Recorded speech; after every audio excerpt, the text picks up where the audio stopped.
नमस्कार दोस्तों। You don't have to see whole staircase, just start first step. आज सबसे बड़ी ज़रूरत है कोई काम स्टार्ट करने की। 80% से ज़्यादा लोग तो ये सोचते ही रह जाते हैं कि मुझे ये काम करना है, मुझे वो काम करना है, बट उनको स्टार्ट करने की हिम्मत नहीं होती उनके अंदर। और उसमें से मैक्सिमम जो स्टार्ट करते हैं वो पहले दूसरे स्टेप में चलने के बाद ही अपने काम को रोक देते हैं। सबसे बड़ा डर कि हम ये काम कैसे स्टार्ट करें। अरे स्टार्ट करो, जो होगा फिर देखा जाएगा। मैं एक छोटी सी कहानी सुनाता हूँ। एक व्यापारी का बेटा था।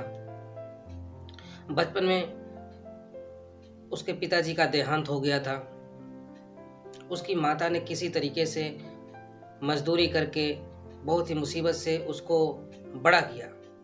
जब वो समझने लायक हो गया तो उसकी माँ ने कहा कि बेटा, अब घर का कामकाज भी मेरे से नहीं होता और खर्चे भी चलने के लिए बहुत दिक्कत होती है।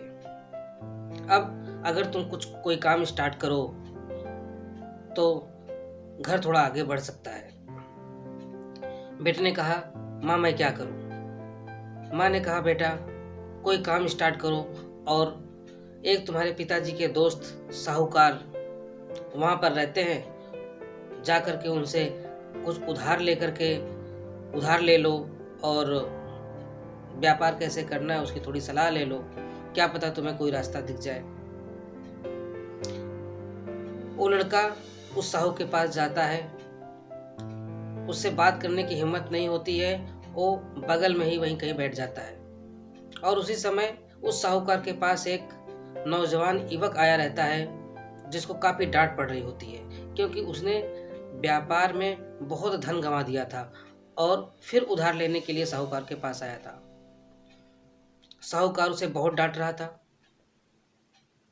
उसने एक मरे हुए चूहे को दिखाते हुए कहा, नालायक, एक बुद्धिमान व्यक्ति तो इस मरे हुए चूहे से भी पैसे कमा सकता है और तू लाखों रुपए जाकर के बर्बाद कराया और फिर यहाँ चला आया। बस यही बात। जब ये बात लड़के ने सुनी तो वो वहां से उठा और उस मरे हुए चूहे की तरफ जाने लगा। जब साहूकार ने देखा तो उसने रोका, बेटा तुम कौन हो और यहाँ क्यों आए थे और क्यों जाने लगे? तो व्यापारी के लड़के ने हाथ जोड़ करके कहा कि मैं आपके पास ही आया था। मैं फला व्यक्ति का बेटा हूँ जिनका देहांत बहुत समय पहले हो गया था। मैं आपसे कुछ सलाह और धन लेने आया था। तो साहूकार ने कहा, तो जा क्यों रहे हो?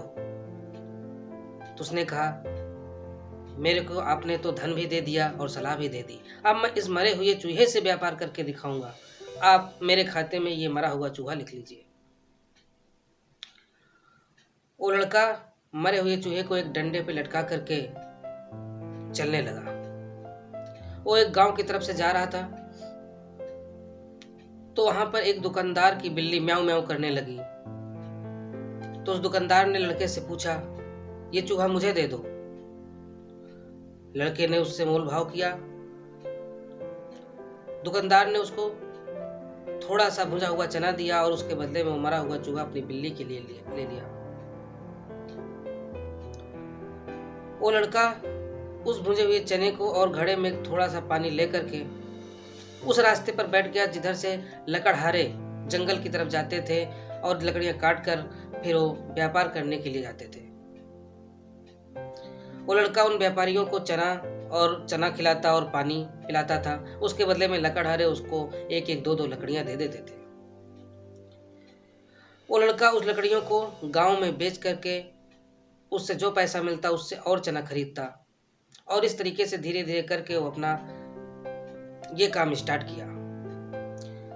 बाद में वो धीरे धीरे करके लकड़ियां इकट्ठा भी करता था और जब बरसात का सीजन आता था, जिस समय लकड़ियों की बहुत जरूरत होती थी, सूखी लकड़ियों की, वो उसे ले जाकर के गांव में और दूसरे गांव में बेचता था। उससे उसके पास बहुत सा धन इकट्ठा होने लगा और कुछ दिनों के बाद ही वो लकड़ियों का एक थोक विक्रेता बन गया।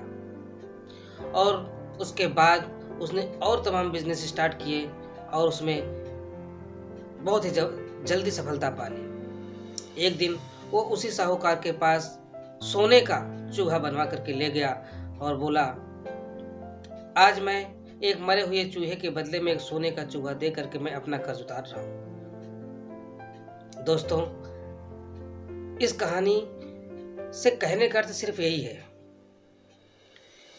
कि हम जीवन को पता नहीं किस तरीके से देखते हैं, पता नहीं क्या सोचते हैं, पता नहीं क्या करना चाहते हैं, लेकिन पहला स्टेप लेने को तैयार नहीं होते।